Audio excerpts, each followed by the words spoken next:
Oh yeah. The other one, yeah, the other one's broke. So not the headphones, the little socket. This is Maya being us at Facebook Friday. Facebook Friday, girl. She's on there. All right, we're ready to go shortly. Yeah. Because your shout outs will always own live. TTYL, gonna go for high communications. You can ask me anything. I'm good Yeah. today. What do you think you're doing, Gar? Changing my radio station. So change what believers bring back. We'll have to deal with you.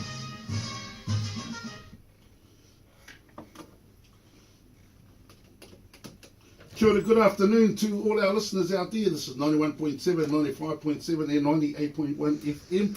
You're with Double D in the studio. And with me on our Nick Minute Monday, we have a very... Anyway, so welcome everyone again to our interview with Marana Fox from the Māori Party. You're one of the co-leaders of the Māori Party? That's right. They just made me #1 on the party list. Yeah. I saw you on... I saw you on Backbenchers a couple of weeks ago. Yes. That was fascinating.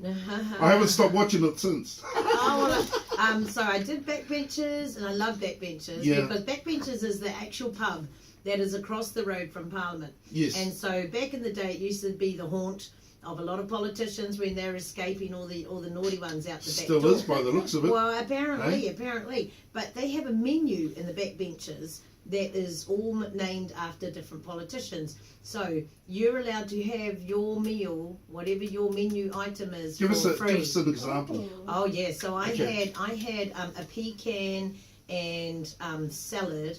What else was in it? Oh, potato salad with pecans, dried mandarins and all sorts of flash stuff. And I thought, oh yeah, that's okay, but those pecan nuts used to hurt my teeth. See, I've got a couple of broken ones, but that's okay. And then they gave me a chocolate mousse. For a I thought these dishes were actually named after parliamentarians. Like, for instance, what would the Muldoon burger look like? It would be huge. It would have lots of cheese dripping out the Maybe side a bit of of pork its belly. lips, and maybe the meat would have been might have been cooked in a bit of red wine, I think. Oh, you reckon? Bit of marinated overnight, maybe before they dropped it into the deep fry. You know, there's another pub on the other side of Parliament called the Debrett's Hotel. Yes, I've heard of that in Api Mahuika and Tamati Reedy and Tā Tipene O'Regan. Back in the day, they used to call that the Victoria Māori Students' Union. Right. And that's where they wrote the paper to overturn the Native Schools Act and allow Te Reo Māori to be reintroduced into our schools in 1969. So I quite like to go there sometimes and have lunch. That's just down the road from where you work. That's when you're there. When I'm there. Obviously now you're out and about in the communities, and That's right. You've been doing a whole lot of travelling. Up and down the country as you do. That's right. Now, I'd just like to give our listeners, especially our rangatahi out there, just if you could give us a brief outline on where you've been to where you are today, kind of thing. Oh, you've been growing up and getting into politics. Maybe even a little bit of banter on what happened when you were a teenager. Oh, you know, that some would be of those good. stories supposed to stay buried for a lifetime. Once you have teenagers of your own, you keep those stories. Or once you come right, you can actually use them as a testimony. Well, that might be true. Right. So, I was hoated to a young person because I grew up in Christchurch, and there were no other Māori kids in my school apart from me and my sisters and about 8 of us. And we got told not to hang out together because we looked like a gang. We had kilts and ties and blazers and nicely pressed white shirts. And sisters were doing it for themselves. Our sisters. And so I started playing volleyball, basketball, hockey. Those were our sports in Christchurch. And then I went and played in the stadium at year 9 when I was in the basketball team. And then, lo and behold, there were whole schools of Māori kids down there that I had no idea. Aranui High School, Hornby, Hillmorton. So then my days in my own school started to become less, and my times in the middle of town meeting up with my cousin friends from these other schools I can relate. started to become more. Understandable. Yes, it was. And so you feel a little bit ostracised, growing up as the only Māori and a whole lot of Pākehās. But I tell you, not until I went home to live in Masterton and Wairarapa that I really understood what real racism was. Because, man, these fellas would follow me around the shops the police would pull up beside me when I'm walking down the road, push me up against the fence. I'm like, excuse you, you're not allowed to put your hands on me unless you're arresting me, and I don't need to say anything unless you take me to the cell, so either arrest me or I'm walking away. Yes, absolutely. Well, I can relate. Just say that much. Yeah. So I don't know. I used to see social injustice all over the place in Masterton when I got home there, and I didn't approve, and so I just started speaking up and trying to make waves and change things around for our people, starting with kohanga reo, kurokaipapa, wharekura, mātauranga Māori, representing our own and owning our own. Okay, so what about your, you went into a teaching career? That's right. Well, I started in kohanga reo with my baby. I was 18, married with a baby and a mortgage. So I capitalised on my family benefit for the first year of my child, and we put that into a mortgage. We had a Weet-Bix box house, literally. It was 3 bedrooms and made out of, their particle board. We had to replace the floor a few times when it all fell in. But it was our house, and it was on a paddock. It had no driveway, had no shed, had no fence, had no letterbox. Good old outhouse? We had an actual toilet Wow. inside. It did flush. It did flush. I know, lucky. But our first TV was a 4-inch black and white TV radio, and it used to sit on our fridge box. Because I bought 2 things when you go into a new home: a brand new fridge and a brand new washing machine. I put them on hire purchase with zero interest. I thought that's like lay-by, and I paid them off over 2 years. It took me. But I thought that will last us for 10 years of our married life, or 20 years hopefully. And so our very first kitchen table was the fridge box. The fridge box, the eh? fridge box. I'm not even going to lie. We thought we were cool. We had our own house. We didn't need furniture. Yeah. But you learned to get by back then, didn't you? Well, you had to. Yeah. You had to. We lived in Wairarapa, so we grew a garden. And we always had veggies, but we could always go up the coast for kai. That's right. My husband was a shearer and still is a shearer. Wow. So he would shear sheep for mata. Well, we met in the shearing sheds. Our first date was As you do. He knocked on my door and he goes, "You want to come out with me?" I said, We "No, tiptoe through the tulips. Yeah, what are we up to? And he goes, "Oh, we're going Ealing." I went, "Oh, is that what you fellas in Masterton call it?" All right, then let's go Ealing. He was for real. He was for real. His brother, his cousins, his uncle, and his dad, and me. Wow, what an awesome upbringing! It can relate to so many points that you just caught. Your kōrero there was just so. Yeah, we got to do the same things, which was awesome. On Tairāwhiti, we're all pretty much similar in our upbringing, aren't we? Yeah, Big families, go to the marae every weekend, or practically live at the marae. I was the head, I'm in our whānau, I'm the head cook. If there's a tangi in our whānau, that's me. I run the kitchen. And in these last 3 years, I haven't been able to do that. And so, my cousins and my sisters had to step up now and take over running the kitchen. But that's the way we were raised by our mum, just to get out and do. And my husband, he'd always make sure he had a mutton in the fridge. Taught all our boys how to go out and kill mutton, and now he's teaching our girls and how to bone them out and skin them. They go hunting for deer. So we do like a bit of venison in our house. Right. Yeah, venison steaks. Gotta love those. Gotta love those. In fact, my husband went out hunting one night, came home with a sheep. I said, "Darling, that's not hunting, that's rustling." He said, "It was in the forest, that's fair game." Hey, doesn't mean anything if it ain't got an ear tag. That's right. It was in the forest. So, simple life, us. Yeah, that's good. I love the simple life too. What happened after your teaching career? Because how long did that last for? Oh, well, I just followed my kids through school because I needed to work. I couldn't afford not to work. They didn't have paid parental leave back in my day. So I worked in kohanga, and then when they got older, I worked in kura, but I was unqualified, so I worked as a LAT, which means a limited authority to teach, which means you got half as much as everyone else. Oh, yes. Yeah, so then finally my principal looked at me and she goes, "What are you doing next year?" I said, "That doesn't sound like a child offer."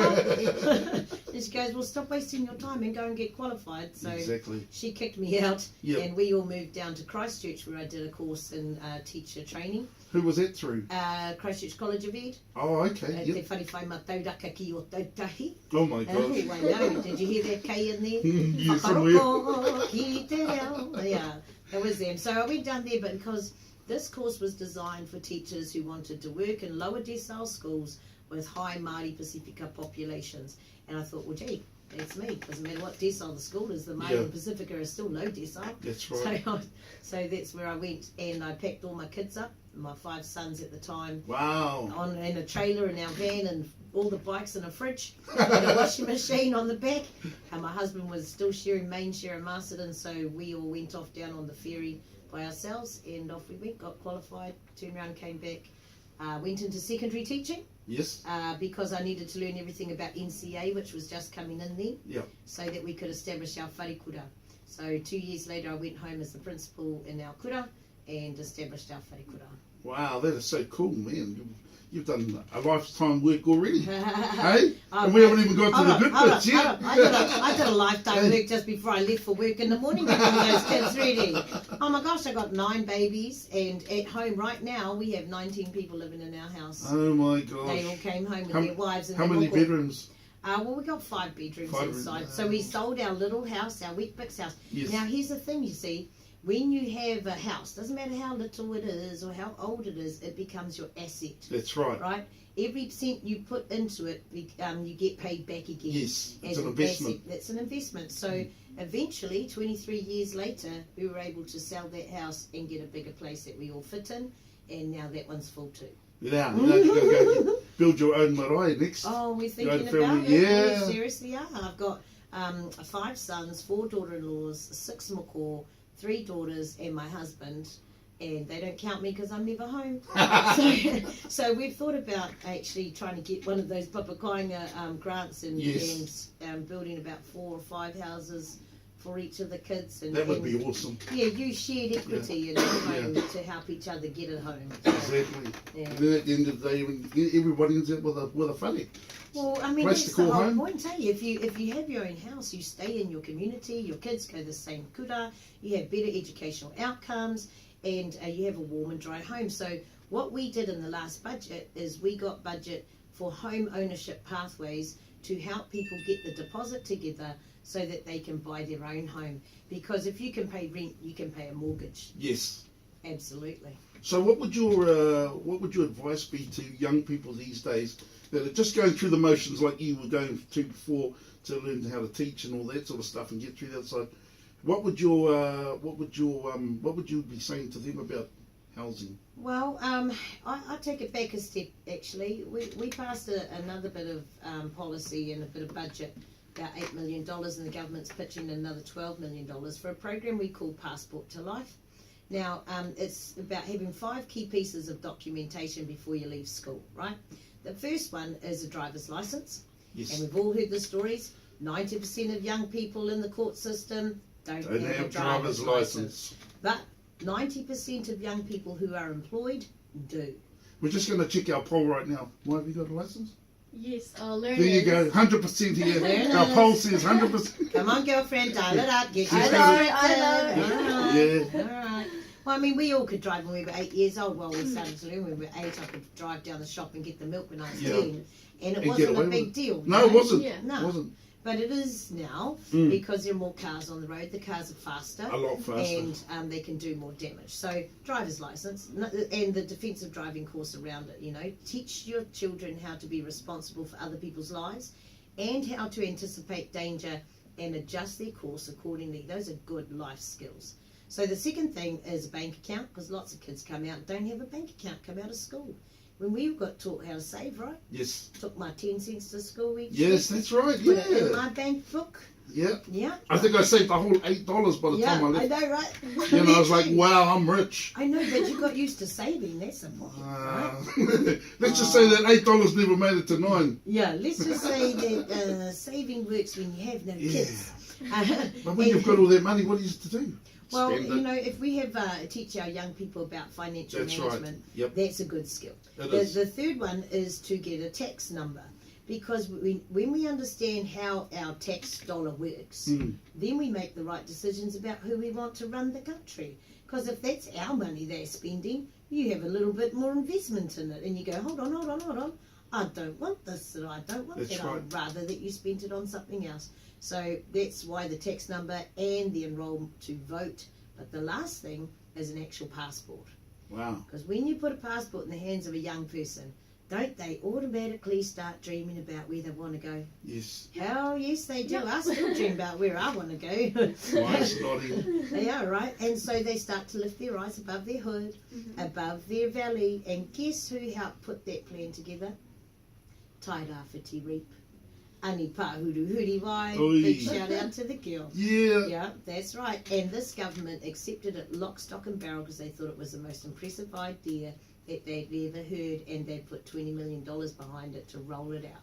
So we're excited about that. Now, why do I say that? When we talk to young people, instead of sitting on the fringes giving the finger to the man, the imaginary man, and not getting involved in society, actually let's be proactive about our lives. Let's make a plan. This is what my mum taught me. That's She brilliant. said, you can do anything. Make a plan, set your goal, backtrack it to where you are now, Yep. and then just step it out. There's this little saying that I like to say involving planning, and it says, "He who plans to fail, he who fails to plan plans to fail." That's the one. Yeah, that's it. That is the one. So, you know, my dad left when I was 4 years old, and it was mum and the girls. My brother was at boarding school, and we couldn't afford to get him all the way back to Christchurch, so he'd go back to Masterton and stay there, and then go back to school. So we didn't see him for years, but Mum's taught us 3 things. She said, number 1, girls can do anything. That's right. Anything you want, you just make a plan, make it happen. So I'm like, cool. I literally believe I can do anything. I watch YouTube sometimes. I watch surgery on YouTube. Yeah. And like open heart surgery and stuff. Wow. And I look at it and I go, I could do that. How hard could that be? Like, look, it just looks like sewing. They're just sewing. Anyway, so I believe I can do anything because Mum always taught us about that. And she sent me to junior mechanics when I was 11 years old because she said, I never want you to have to rely on a man ever in your life. I went, oh, Mama. Right, and it's been like that ever since, right, Marama? Yeah, pretty much. Except Pretty I much. have I have my darling Yeah, husband yes. who I rely on relentlessly That's now. good. But that was number 1. Number 2 was be better than your best. You know how people go, oh, you did your best. That's all you could do. Yeah, nah, not my mother. So I come home one day, I got 99% in a maths test. Guess what she said? Not good enough. She goes, You "Have can worked-" do better? She goes, have you worked out what you did wrong yet? I went, what? I got 99%, Mama. Yeah. And she goes, well, what did you get wrong? How did you get that wrong? Yeah. Why didn't you go back and fix it? So Wow. it made me, for every maths test for the next 3 years, check it over and over and over again before I handed it in, that I didn't make any dumb mistakes. And I literally got 100% of my maths test for about 2 years straight. Go you. Awesome. Look, I loved it. I loved keeping my mama happy for a start. But she's always said, look, do your best, have a look at what you did, and see if you can do it better next time, and do that. That is good encouragement, eh? Yeah. What do you think, Maya? Yeah, I'd take that on. But Yeah? Go and Are, do that. is your mum and dad listening? Probably not. Oh, I hope so. It's not about being perfect, eh? That still Nah. means you can make mistakes. Yeah, But absolutely. go and look what your mistakes were and try and improve on them next time, that's all. But the last thing my mum taught me was about Boys. no. Oh hell no. No, my mother taught me to never let yourself be treated less than you deserve. Yeah. And sometimes you know you deserve a telling off. Sometimes you know you've done something you need to get the blinking verbal crack. So but I always watched her defend us. So when I got slapped, I was about 10 years old, and I'd never been hit before ever. But I beat this girl to home base. She was a catcher, and I just hit a homer. Yeah. Anyway, so I beat her to home base. She reckoned she got me out, and we stood up and had an argument. She slapped me across the face Wow. and called me a little black girl. Yeah. 1, I've never been hit before in my life like that. 2, I was thinking, I was confused. But I'm not black. I'm brown. So I went home and I said, Mum, am I black? And she goes, who called you black? And off she went to the school to have it out with them. Oh my gosh. Yeah. And the day that we all went home from Christchurch Girls High, name and shame, just saying, went home to Christchurch Girls High and said, Mum, our principal called us in today. He said that we're not allowed to hang out together because we look like a gang. in our shirt and ties and blazers. How terrible is How that? terrible. My gosh. That's right. And I'm holding back. Yeah. Mm. So she waltzed in and she gave them a watto in the principal's office. Yes. We could hear her from outside. Oh, absolutely. And so Exhausted. it made us always realise to stand up for things that were not right, for injustice, for harm, for others, and not back down. So, Hence the reason why you're co-leader of the Māori Party, eh? Is that where, that's where we're heading? Yes, you all know, about that. To the Yes. North level, he's dignified, he's reliable, he has integrity, he's risk adverse, he's friendly, and I am the opposite of most of those things. I'm still friendly, Ah, you need that in the but I'm leadership, a little eh? bit risky. Yeah. A little bit out the gate. But you're like a razor sharp, eh? That's Mm. right, a little bit out the waharua. Yeah. Well, Maya's got a few questions for you, Mara. Let's go, Maya. Yeah, so what are you guys wanting to do regarding rangatahi? What are you guys? Well, our feeling is always that we are there to provide the pathway to enable people to realise their aspirations. It's not up for us to tell rangatahi what to do. We need a rangatahi voice to tell us what they need. Mhm. And here's an example. We got some suicide prevention money after running, or after supporting the running of a national youth suicide prevention hui that was designed by youth, led by youth, carried out by youth, and they did an evaluation of that. And they said, we need more of this, not where adults tell us what they think they want us to hear, but when we can come together, be led well, and to discuss things from a youth voice. So we did that. We got a couple of $1 million, and people tendered for it. They needed three things. They needed to have youth-led, youth voice. It needed to have kaupapa Māori model of practice, and it needed to include takatapui youth, or a focus for them, because they told us that they were the biggest group that was suffering because they literally had nowhere to go. They didn't know where to go to get help when they were feeling depressed and confused about their sexuality as youth. So the example is, we scrap for the money. That's what we do with the government, literally. Every year we scrap for the money, and then we put it in the hands of TPK, who distribute it out to programs that the youth have told us they want, they need. So here, yesterday I spoke with youth in Te Wairua. They need activities, or a place to be. That's right. Yeah, somewhere they can hang out. Yep, Hey, feel safe. that's right. And- Safe environment. Yeah, a safe environment. And they also needed pathways to education post-secondary school. And they needed sort of emotional intelligence or mental health support. And it's not because we're all going loopy and everybody's depressed and the whole world is doom and gloom, but actually when they're thinking through the issues that face them, and it might be parents with pee addictions, parents with alcohol addictions, might be brothers and cousins who are pressuring you to join their gang or to do burglaries and things like that, just to help them out for whatever reasons, then they really had nowhere to go to talk about that stuff because they don't want to get anyone in trouble, you know, but they needed some help and they didn't know where to go. So some really good sort of counselling support that helped them think through the issues that were affecting them. So those were the things they talked to us about, and of course pathways to real jobs. Mhm. Does that sound like the sort of things that Yeah, I It's think your that'd be family. applicable for this region as well. I think that's what Gisborne needs, yeah. especially the teenagers, yeah. You know what, in Masterton, we used to have this big pool outside, and it had a Lido pool with a slide. They called it the Lido pool. I don't know why, don't ask.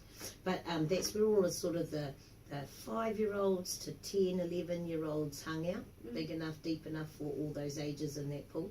It had a baby pool with lots of space around it for all the mamas and the little babies who would all camp there all day. Then it had a great big racing pool where all the teenagers hung out because it was too deep for little kids, and big enough space for everyone to hang out. And then there were the diving boards where all the boys did bombs off the top board and all the girls lay around on towels watching them go. But it was such a cool place because it had segregated areas for everybody, but everybody could be there together. But teenagers had their own space. You know what? They changed that pool around, made some flash little wave pool, rah-de-rah, and now no teenagers go there at all. Because there's sort of just nowhere to hang and just have fun and be safe and be teenagers. What kind of places would you guys want to make like that then? Well, what kind of places would you want to see? So you guys ask the rangatahi what they want and you give them what they want? Is that what you're saying? Hey, sounds like Christmas. You know, it's election year, we promise anything. But what we do say is, like, if we had a limited pool of money and we needed something that would help the youth here, what is the priority? What is the most important thing? Well, then how can we make that happen? And if it's a drop-in centre with sort of adult counselling support or sort of young adult counselling support, not too old, because sometimes you feel like you can't go to them. Even though you can go to your nannies, you know, I'd love to see some nannies hanging out in those places. They just keep telling you to turn the music down. That's what my nanny used to tell me all the time. She'd go, Marama, turn that down. Guess what my favourite song was at the time? Smoke on the Water, Deep Purple. Oh my gosh. Smoke On the water, Dang, dang, dang. fire in the sky. Yeah, that was one. So I was always getting told to turn my music down. But what about you? What about like something that had the ability to do stuff, a little recording studio? That's what we found in Wairoa, is that they won the Rock Fest competition 5 years in a row. They've got musicians out the gate in Wairoa. They've got young drummers, guitarists, soloists, singers, you know, and if they had a place where they could just hang out and jam, do some recordings, do some DJing, you know, that would be a perfect place for them. How do you guys approach everything else like that then? You Absolutely. listen and then Well, that's try. what I do. So if it's about disabilities, I don't know about disabilities. I've never had to live my life with a chronic disability. So I go and talk to people in the disability sector who are Māori, who want to do things differently, who they call themselves the wheelchair people. They call themselves the whānau turu, the whānau turu. The ones that are deaf, they're the whānau turi. The ones whānau who are blind, they're whānau kāpō. And so they have their own names for all their conditions, and they know what they need. They just need a support to navigate the bureaucracy of government in order to fulfil their desires for their healthcare needs. So that's exactly what we do. That's what whānau order is. Okay? That's what the example Tariana left us, and the example that Pete left us. Hey. So how are you guys planning on addressing homelessness? I thought you were going to ask how are we not the government. 'Cause, That right. too. Well, this is what I did when I went in 2014, the very first meeting I had with the government. I took them a paper. I said, this is called the Utah paper. This shows you how to eliminate homelessness in your area. If you do this, you will save money and you'll take every homeless person off the street. They didn't listen to me. 2 years later, they rolled that program out and called it Housing First, and now it has $9 million. But I also challenged them around emergency housing. I said, you've got no money for emergency housing. People like the Swinells in Napier wanted to set up an emergency housing shelter for the rough sleeping men in the city who had nowhere to go, and they couldn't get any support to do that. So the government, I challenged them to spend money on emergency housing. They now spend $300 million on emergency housing that they never spent on it before. But then they also joined the Labour Greens Māori Party inquiry into homelessness to find out from the people, right, what the issues are and then what their possible solutions are. Huri Moana Dennis at Te Puia Marae, he said, you know, finding a house is easy. We find people a house within a week of them coming here, but dealing with the underlying causes of why they were homeless in the first place, that's the ongoing support that you need to give people, treat people with dignity and respect.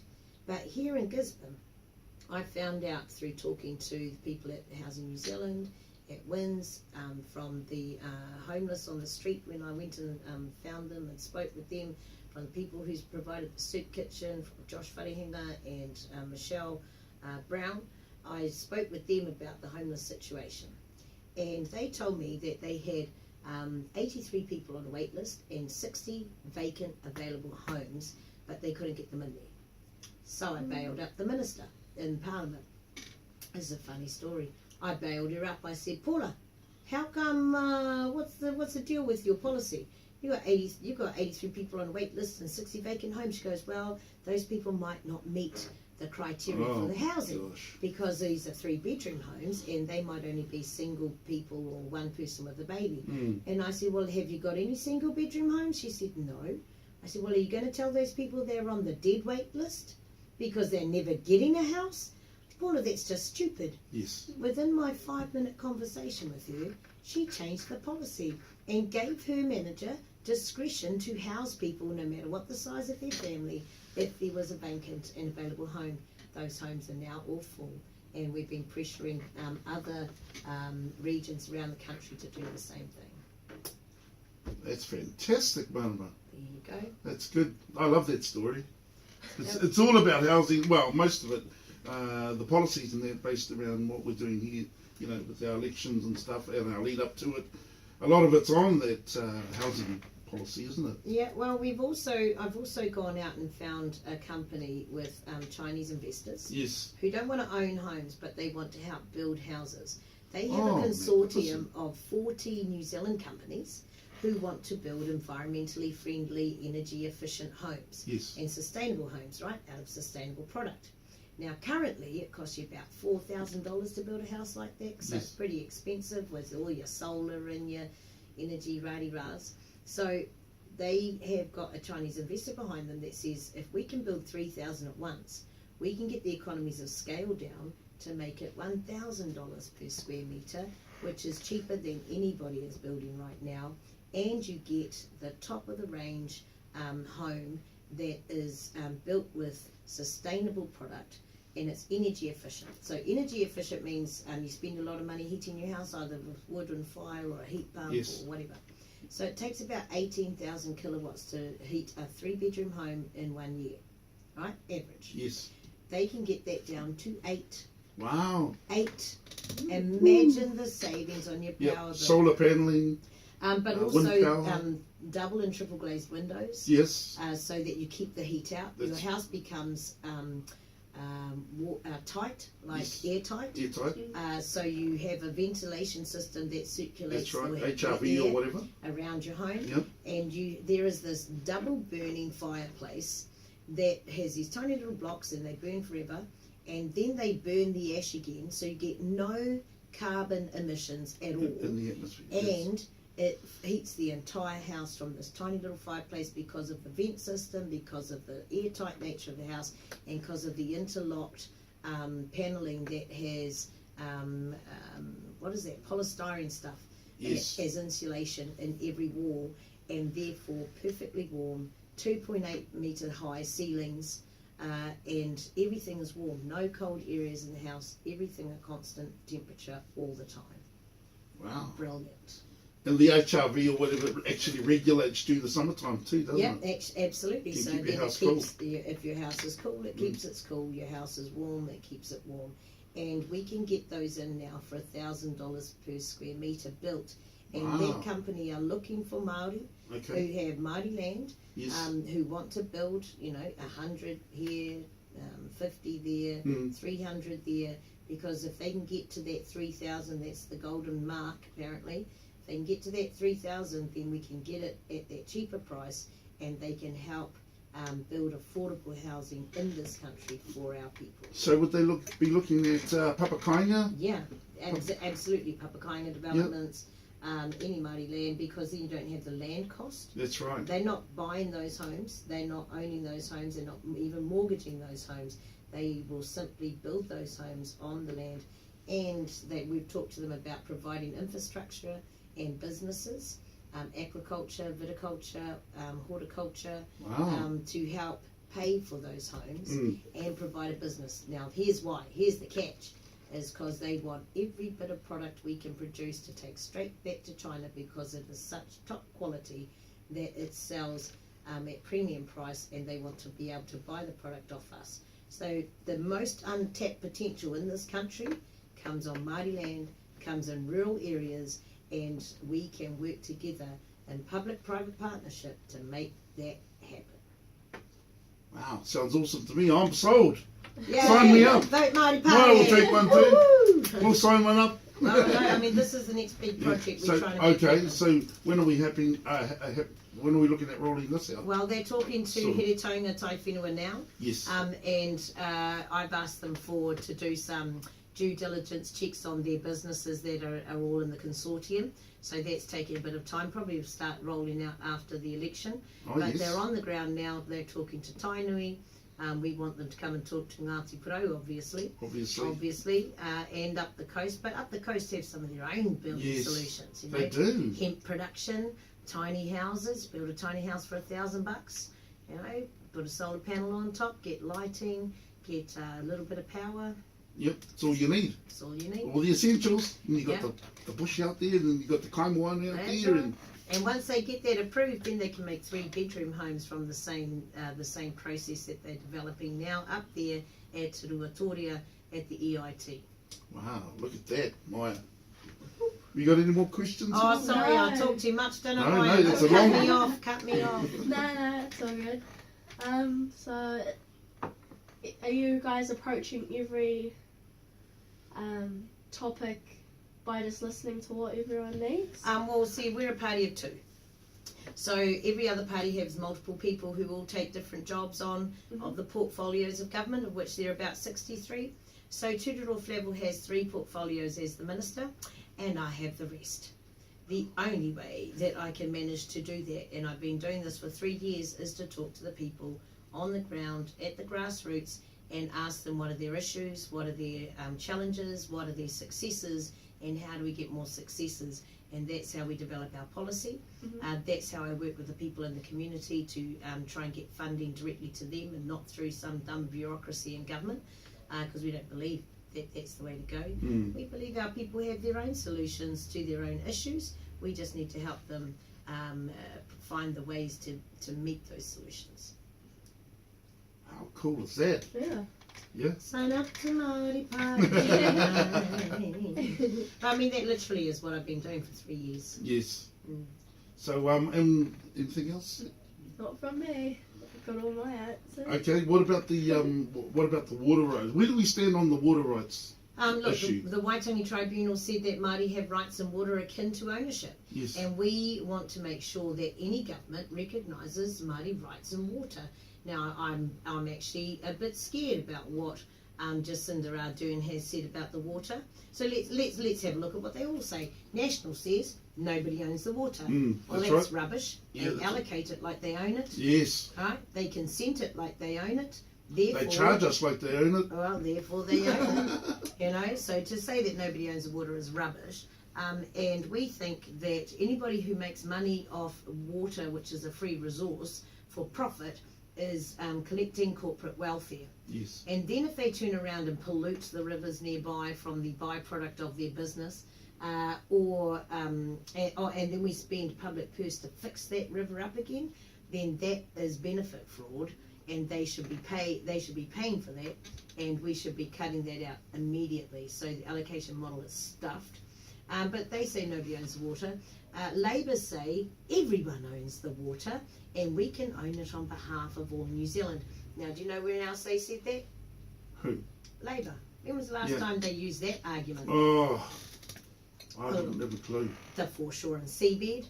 Oh. Everybody owns the beaches. Don't let those Maoris have rights in the beaches, or you'll never be able to go to the beach again, is what they said. Now, if they say the same thing about water, that's an argument I'm afraid of, because that denies the rights of Māori under Article 2 of the treaty that were guaranteed to us there, and that was the biggest land grab ever, the confiscation of the foreshore and seabed. We repealed that law when we came in. We set up the Takutai Moana Act because we needed to have something to replace it with. Yes. But even that's not working perfectly at all, we believe, but at least it was a pathway for people to establish their customary title over their takutai moana. So that's going to be reviewed when we go back to Parliament. But yeah, we own the That's water. going to take some time to work through too, isn't it? Absolutely. But It's, Māori own the water, Māori own water rights, and whatever the country's discussion about royalties or otherwise in this nation, It needs to happen with Māori recognising their rights in water. And lastly, we want a moratorium on all foreign-owned companies bottling and selling our pristine water. That's right, yes. First, get clean water to the taps of every New Zealander that's not from a tank but is fresh, or it could be from a tank Yeah. if that's where you can get it, or from a bore. But we don't ever want people to have to buy their water in when we give it away to these fellas Yes. who bottle it and profit from it. Absolutely. I'm with you on that one. I don't think they should. And they're getting it for practically for nothing. For nothing. For Not nothing, practically yeah, for nothing. For Well, I heard it's literally pittance what they're nothing. paying. No, they only pay for the pipes and stuff. Right. Right? The infrastructure to get the water out of the ground and to bottle it. That's where the cost is, not in the actual resource of water, which is butt naked free. How big is that at the moment? Well, I mean, here's the thing. New Zealand is water rich, and water is the new blue gold. Yes. Water is going to be the most highly sought after resource in this world through climate change and the gradual heating of the Earth's core, which is happening, and the rising of the temperatures. So New Zealand has about 127 litres per water per person per day. Right. Most Yes. other countries have 4 or less litres per water per person per day. Look, if you can collect water in your own, from rain, in your own water storage methods, we suggest that that is the best way to do it. If you're a farmer, rather than damming rivers, we need to find local water storage solutions. But actually, if you're on tap supply from town, it needs to be the best quality.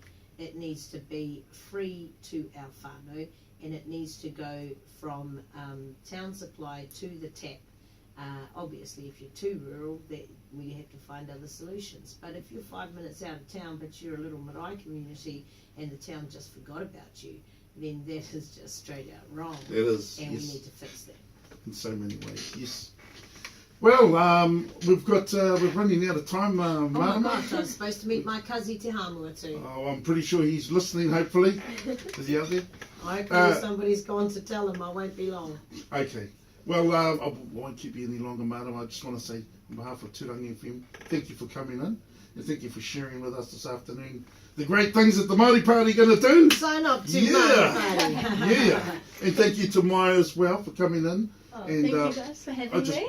I just thought it'd be an awesome opportunity for you to face one of our rangatahi. Yeah, As you do on a daily Maya. basis anyway, Thank Marama. you. But thank you very much for coming in and sharing your aroha with us this afternoon. Well, can I just say, Yes, you can. rangatahi mā, you know, 250,000 of our rangatahi are not enrolled to vote from 18 to 24 years old.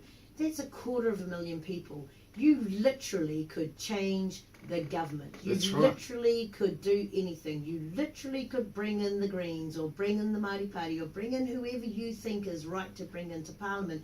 The power is in your hands, but you don't exercise it. I want you to exercise the power that our ancestors fought for. They fought for the right to vote. They fought for the right to have a say. They fought for our treaty rights, our language, and all of our rawa. And we need to respect them by not wasting the opportunity not to vote.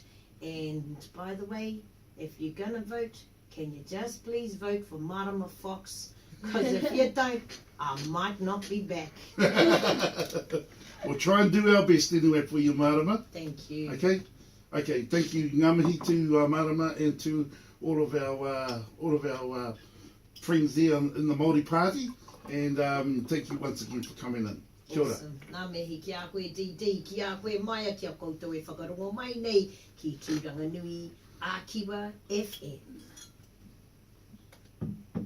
And we're out. Boom. Look, Oh, Mama, is it just straight Tūranga FM? Yeah, Tūrangi FM. Ah, Yeah, yeah. That was all good. Cool, that was fun. Thank you so much, Marama. It was Thank you. awesome. Awesome. Mwah. What an experience. All the best to you. Marama in 40 minutes. Thank you. Thank you. Hey, did somebody message